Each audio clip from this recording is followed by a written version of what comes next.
Hello दोस्तों, आज की वीडियो भी हर वीडियो की तरह बहुत ही ज़्यादा इंपॉर्टेंट है। आज का टॉपिक है अंडरस्टैंडिंग एल नीनो।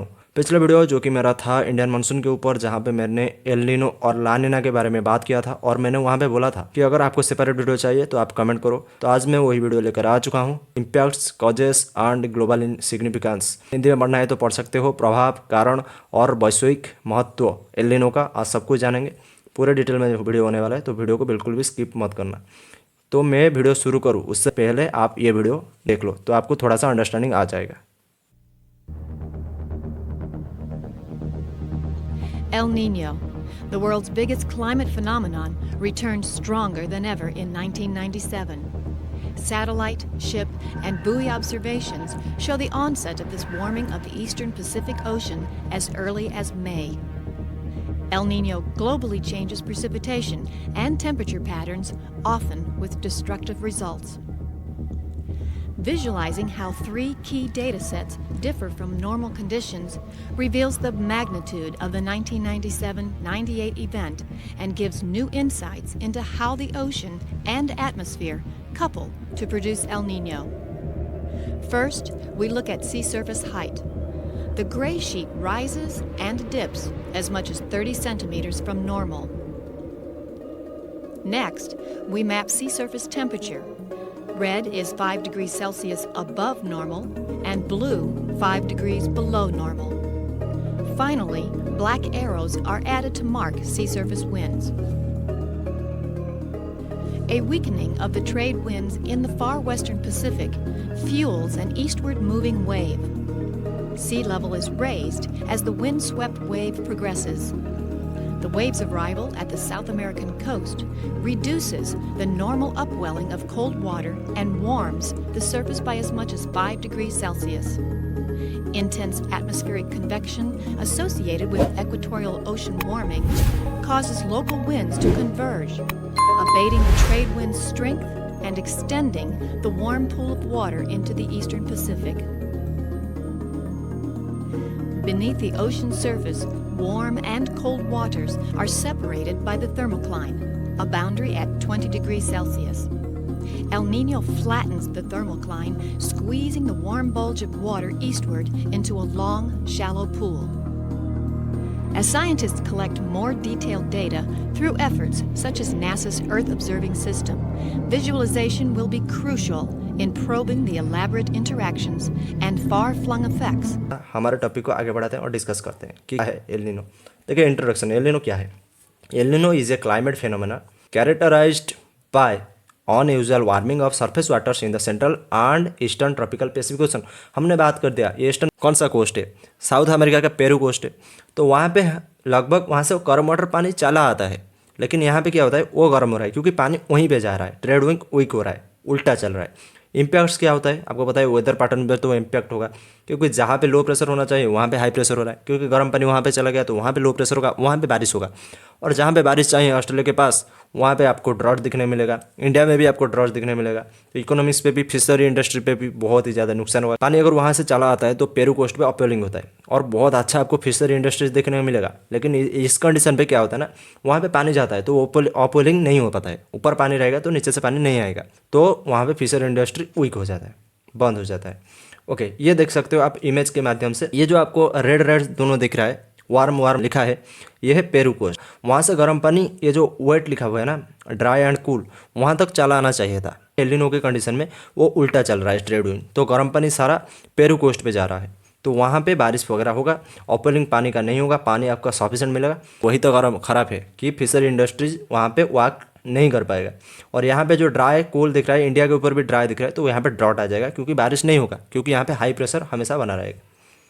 फिर देखिए कॉजेस ऑफ एल नीनो। अभी तक तो आपको समझ में आ जाना चाहिए कॉजेस क्या है, फिर भी देख लेते हैं एक बार।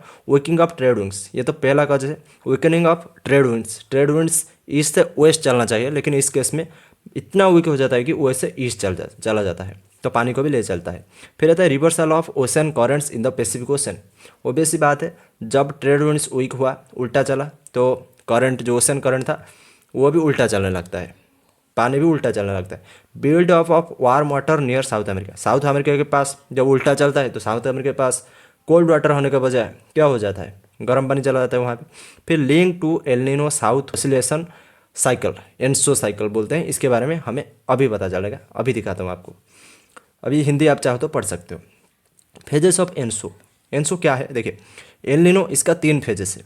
पहला तो एल नीनो जहाँ पे गर्म पानी चला जाता है, मतलब गर्म फेज होता है, वार्म फेज होता है, गर्म पानी शिफ्ट होता है। फिर ला नीना जहाँ पे क्या होता है ना, ये जो ट्रेड विंड्स कहाँ से कहाँ तक ईस्ट से वेस्ट चल रहा था, ये और दुगनी स्पीड से चलता है, तो गर्म पानी और ज़्यादा आता है, और ज़्यादा मछली वहाँ से आते हैं, अपवेलिंग और ज़्यादा पानी ऊपर आता है। लेकिन इसका नुकसान ये होता है कि फ्लड वगैरह बहुत ज़्यादा आता है, कहाँ पे, ऑस्ट्रेलिया पे, और अमेरिका इंडिया पे भी आता है, उसका इम्पैक्ट पड़ता है, फ्लड वगैरह आता है। और न्यूट्रल जो नॉर्मल कंडीशन है, ज़्यादा गर्मी नहीं कि ज़्यादा ठंडी नहीं, एल नीनो ला नीना हिंदी में आप पढ़ सकते हो।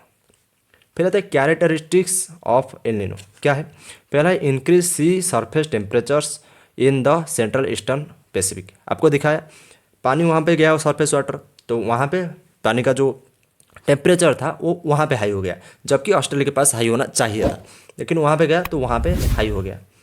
फिर आता है reduced upwelling of cold nutrient rich water, cold nutrient rich water जहाँ पे मछली का इंडस्ट्री बहुत ही अच्छा होता है पेरू कोस्ट पे, उसे बहुत ही ज़्यादा डैमेज करता है, वो कम हो जाता है, क्योंकि वहाँ पे तो पानी आ गया ना, गर्म पानी ऊपर से, और नीचे से अब क्या पानी आएगा, नहीं आ पा रहा है, उसे रोक रहा है।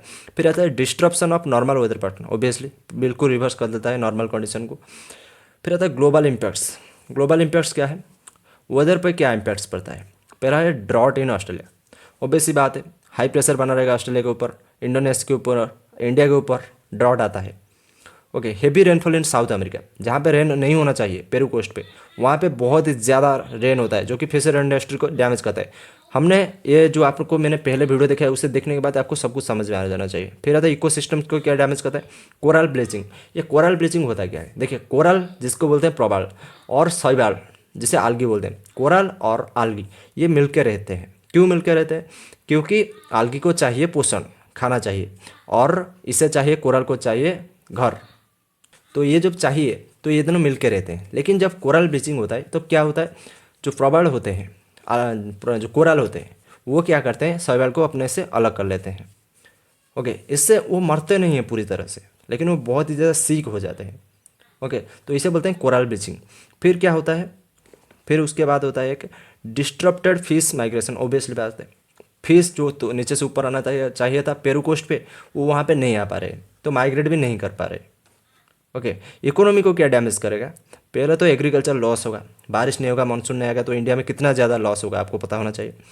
फिर एक increased cost of disaster management, obvious बात है, यहाँ पे ड्रॉट आ गया लोगों को देना, वहाँ पे फ्लड आ गया, उल्टा हो रहा है ना, तो डिजास्टर होगा उनके लिए।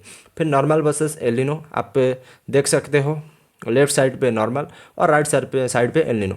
ओके, क्या हो रहा है कंडीशन पे, आप पहले देख लो, बारिश कहाँ पे हो रहा है, ऑस्ट्रेलिया की तरफ हो रहा है, मतलब वेस्ट साइड पे हो रहा है नॉर्मल कंडीशन में, लेकिन ईस्ट साइड पे हो रहा है एल नीनो की कंडीशन में, +5 डिग्री सेल्सियस वाटर हो गया। क्यों, क्योंकि पानी उल्टा चल रहा है, जबकि ईस्ट से वेस्ट जाना चाहिए, ये उल्टा होके वेस्ट से ईस्ट जा रहा है, तो वहाँ पे बारिश कर रहा है। बस इस इमेज के बाद तो आपको क्लियर हो जाना चाहिए था। फिर आता है वही हिंदी में लिख लिया, वैश्विक प्रभाव, ग्लोबल इम्पैक्ट क्या पड़ता है। देखिए मौसम पे क्या पड़ता है, ऑस्ट्रेलिया, इंडोनेशिया, भारत पे सूखा, मैंने अभी दिखाया था आपको इंग्लिश में, अभी हिंदी में आ गया। Historical L Nino events, history में कब कब हुआ है, 1982 से लेके 83 तक एक हुआ था, जहाँ पे सिवियर ड्रॉट एंड फ्लड्स आया था। फिर 97 से 98 तक हुआ, फिर एक हुआ 2015 से 16 तक, यह था हिंदी में था। अभी आगे चलते हैं, डिटेक्शन एंड मॉनिटरिंग। तो इसके लिए कौन क्या क्या हमें यूज़ करते हैं, देखिए मॉनिटरिंग ऑर्गेनाइजेशन, 2 मेनली ऑर्गेनाइजेशन है जो इसे मॉनिटर करते हैं। पहला है NOAA, नोआ बोलते हैं, national oceanic and atmospheric administration. ये कब एस्टेब्लिश हुआ था, ये हुआ था 1917 में, और 1970 में, और इसका हेडक्वार्टर कहाँ पे है, वाशिंगटन DC में है। ये क्या करता है, स्टडी करता है किसके ऊपर, वेदर पैटर्न के ऊपर, और प्रेडिक्शन भी देता है कि ये चेंज हो सकता है, क्लाइमेट चेंज अभी होगा, इतना हो सकता है, यहाँ पे फ्लड आ सकता है, ये प्रेडिक्शन भी देता है। उसके साथ ये डेली वेदर फोरकास्टिंग देता है कि आज ये कंडीशन था, कल ये कंडीशन था।